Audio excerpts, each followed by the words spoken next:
Siz Amerika ovozi televideniyasini tomosha qilyapsiz. AQShning yirik sarmoya banklari kasodga uchraganidan 1 yil o'tib ham mamlakat moliya tizimi haligacha krizisdan o'nglangani yo'q. Qimmatbaho qog'ozlar bozori Wall Streetda hozirgacha minglab ish o'rinlari boy berilgan. Biznes sohasida o'qib manaman degan oliygohlardan diplom olganlar ham bugun imkoniyat izlab yuribdi. Ko'pi AQShdan ish topa olmay Xitoy, Hindiston va boshqa davlatlarga yo'l olmoqda. AQSh universitetlarini bitirgan osiyolik yoshlar masalan vataniga qaytishni ma'qul ko'rmoqda.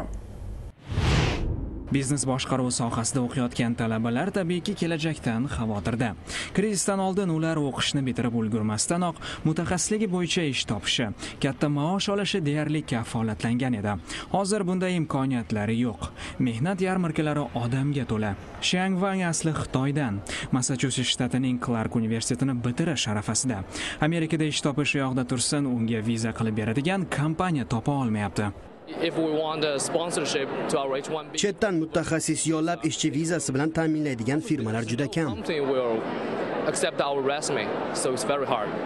Ammo AQShda sifatli bilim olgan bu talabalarga Osiyoda talab katta. Mehnat yarmarkasida ishchi yollash uchun Osiyodan bir qancha kompaniyalar ishtirok etyapti. Joseph Nam Janubiy Koreya savdo agentligi vakili bitiruvchilar ro'yxatini tuzyapti. Janubiy Koreyada AQSh diplomini olgan mutaxassislarga talab katta. Hozirgi vaziyatda Wall Streetda ish topa olmaganlar chet elda ham ishlashga tayyor. Maosh va imtiyozlar ozroq bo'lsa ham rozi ular. So'nggi raqamlarga qaraganda G'arbda ta'lim tajriba orttirib vataniga yo'l olayotgan osiyoliklar safi kengayib boryapti. Xitoy hukumatining bildirishicha, o'tgan yili xorijda ta'lim olgan yoshlarning 55% yurtiga qaytgan. Xitoy va Hindiston global iqtisodiy krizisga turib bergan davlatlar qatorida tilga olinadi.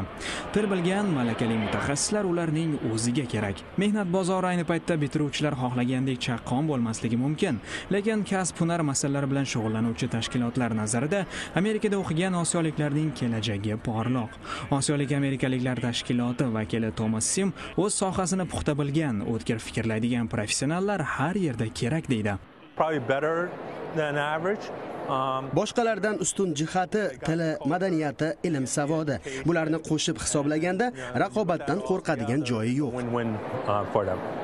Bu yilgi bitiruvchilarni bu gaplar bilan yupatish qiyin albatta. Ammo global iqtisodiyot krizisdan tuzala boshlagan. Osiyo mamlakatlari bu iqtidorli yoshlarni jalb etar ekan, ertangi kun kompaniyalari ular qo'lida. Xoh Amerikada bo'lsin, xoh okean ortida. Nathan King, Shohrux Hamro, Amerika ovozi televideniyasi.